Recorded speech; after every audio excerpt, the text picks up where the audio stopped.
Hey guys, welcome back to my channel. I am Nanny Joanne. For today's video, I am going to be sharing with you guys my top 10 must-ask questions when you are on an interview. When we go on interviews as nannies, we are always the ones being asked questions, and we might ask a question here and there, but there are so many things that we should be asking that we perhaps forget because we're nervous or we don't know how we feel about asking these questions. But they have an obligation to get to know you, and you have an obligation to get to know them. So before I start, make sure that you are subscribed and make sure that you do watch to the end so you can get all my 10 must-ask questions. All right, so without further ado, let's get started. So question number 1. What are my duties and responsibilities? Now, this question may already be answered. So if it's answered, obviously, don't need to ask it. But if they didn't tell you what your role is or what they're expecting of you, make sure to ask this question. Because yes, you're working with children, but does that mean that you're going to have to be doing mom and dad's laundry? Does that mean that you are going to be carpooling? Does that mean that you have to make kids dinner, breakfast, and lunch, and make moms and dads some dinner occasionally? Do you have to bathe the children? Just ask for clarification, what are my duties and responsibilities? All right, question number 2.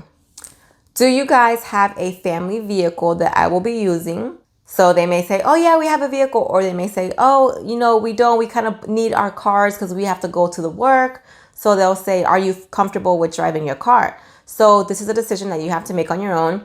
If you have a lease, take that into consideration. If you have a little putt-putt, take that into consideration. And also a secondary follow-up question to this is, yes, I have my own vehicle. I do have a lease. So I would prefer if we stayed locally because every mile is accounted for.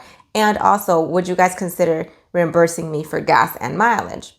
All right, so question number 3. What are your preferred disciplinary methods? So they might ask you, oh, if my 2 children are fighting, how will you handle that? So before you answer it, because maybe they don't like timeouts, maybe they don't like when you take away certain toys, just say, well, before I would handle that situation, I would ask you, what is your preferred disciplinary method when it comes to kids bickering, when it comes to kids misbehaving or being disrespectful? How would you guys handle it? So based on their experience and what they prefer, they will tell you, well, we believe strongly that timeouts do work. Well, if they do something, we have a point system. And at the end of the week, we look at their chart and depending on blah, blah, blah, blah, fill in the blank. Question number 4. How long do you foresee yourself needing a nanny? Now, this question is so important because are you applying for a summer job? Are you applying for a part-time job? Are they going to keep you just until the kids enter elementary school and then your hours are going to be reduced? Do they need you until the end of time because they're never home and they're always going to be working? You might want to know how long they're going to keep you full-time. And once the kids do go into school, what the hours are going to shift like. Are they going to keep you part-time or keep you full-time but have you do other errands around the house or other chores to make up for that? Ask, how long do you foresee yourself needing a nanny? All right, question number 5. How are you guys paying? Are you guys going to have me on the books or off the books? A lot of families will pay you cash, or some of them will put you on the books, or also they will give you the option of being half cash, half on the books. So if you have a preference, make sure you talk to them and you let it all out and you tell them what your preferred pay methods are, and maybe you guys can come up with some sort of agreement. Question number 6. Will you be making a legal contract with all of this information in it? So if they're going to be making a legal contract, you might want to ask, will you include vacation, sick days, holiday pay? If they say that they are going to make a legal contract, great. Don't be scared about the contract. It's really, really just for your own benefit. I will link a video up here describing what should be in a contract if you yourself are making it. But a contract is the safest bet for them to keep their word and for you to keep your word, as well as you knowing what your responsibilities are and what to expect from the job. Question number 8. Are you guys conducting many more interviews? And if so, when are you looking to have someone start working for you guys?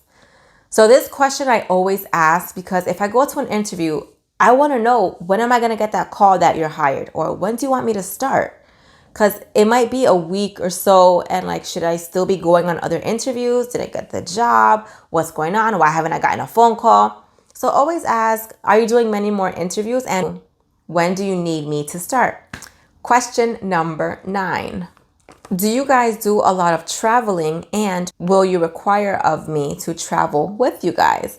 I personally have never had the privilege to travel with a family. I have gone to their shore house and stayed with them for a day or two, but never like actually like left the state to go with them on vacation. That might be something that now I would consider. I don't know. I like my home, but although vacationing with somebody would be amazing, all expenses paid, sure, why not? But if you're not into whole traveling with family, ask, do you require me to travel with you guys? And last but not least, question number 10. So in this day and age, with all that's been going on, this question is a must ask question. Do you require me to be vaccinated? Now, before you even meet with some of these people, this might be a question that off the rip is like number 1 on their radar. If you are not vaccinated, sorry, no can do, on to the next. But if they're willing to meet with you and they haven't mentioned it, maybe ask, because you don't want to get any surprises down the road and be like, oh yeah, I forgot to ask you, are you vaccinated? Because we feel strongly about having someone who's vaccinated. And here you are a month or 2 in thinking that you've nailed this job. And now you're being like, this wasn't talked about, during our interview. All right, guys, that was my top 10 must ask questions when you are on your interview. I hope that these were helpful and that you have jotted some of them down and that you take some of these with you for your future job. If you guys have any questions, if you feel like I've missed anything, let me know in the comments section below. And as always, I will see you guys all next time with more nanny tips and tricks from yours truly, Nanny Joanne. See you next time.